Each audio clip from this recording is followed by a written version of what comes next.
So what do you do if you have too much of your investments in one specific stock? I'm sitting here with our Chief Investment Officer, Matt Rice. He's a chartered financial analyst. What do they do if they have too much concentration in one position? What should they do? Well, that's a great question, Anthony. I mean, one of the big problems we have is not just the concentration somebody has, but then that they can't sell it because they have this massive unrealized gain that if they sell that one big stock, and everyone tells them they need to diversify, they have to pay a big capital gains tax. Taxes, yeah. There are some newer strategies out there that involve kind of a complicated, it sounds complicated, but it's kind of a process of going long and short various diversified securities that over time can transfer the cost basis essentially from that single concentrated position to a portfolio of diversified stocks. So I think the important thing to understand is you go from one stock that has a bunch of unrealized gain in it to a portfolio of well-diversified stocks that kind of transfers that basis down to the low spot. And at the end of the day, you don't have to pay taxes transitioning from one to the other. And this is something that I think really can change the outlook for a lot of folks. Well, that's so smart because you can live and die by that one particular stock.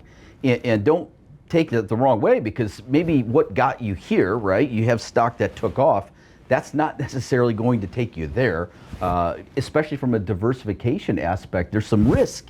And even though you had a ton of growth over years, maybe you don't want to be locked in to that one position just because of you're fearing the tax hit, right? So there is another way around this. Oh, there's a significant place for this type of a strategy. I mean, it's not the end of the world to have an overweight in one particular stock, but you don't want all your eggs in that one basket. No. Maybe more than a fair share, but not all of them. We've got a client of ours, great client, going back over 16, 17 years, and their mother purchased a bunch of McDonald stock when Ray Kroc first took over. Now that one position, they've got over $14 million just in McDonald stock. Now their mindset was, I'm kind of stuck with this. I'm married to this. And again, there's some sentimental value to that, right? I inherited this from my parents.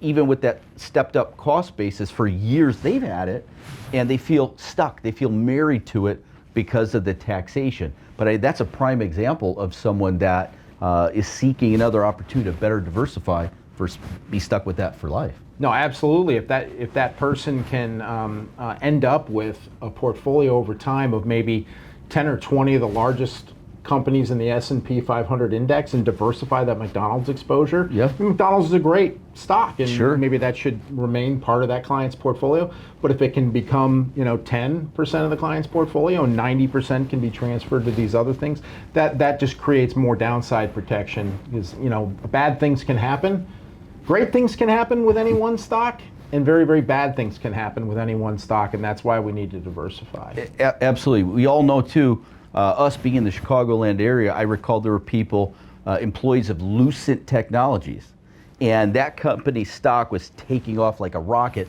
So they were putting all of their entire 401ks in there, right? Plus additional funds, took off, but then tanked, right? So there were people who felt good at one period of time that they were through the roof, but then they essentially held that too long, being too concentrated in one position, and essentially gave everything back. So if you could get a do-over and take some of the profits off the table, take some of the chips off the table while you're ahead, that could put you in a much better position. It's an interesting story. I had a very close personal friend whose father, he installed cable for WorldCom, and he had his entire life savings in WorldCom. WorldCom stock had done very, very well, and as you might recall, in the 2002, 2003 period, they went through a severe problem, and he was wiped out.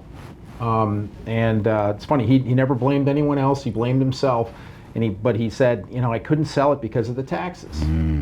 And to a certain extent, that made some sense, but now there are strategies that can help people diversify without having to pay those taxes if you do it in the right way. Yeah. And a lot of this has to do with this new technology that allows these kind of trading strategies to happen in a very cost-effective basis, going all the way down to maybe $150,000 portfolios. So you don't need there was a lot of people, maybe the multi-$100 million folks that have been doing this kind of strategy for a long time, but this has become a strategy now that we can deploy for folks maybe with 50 or 100 or 200,000 in a single security. Wow, wow. You know what?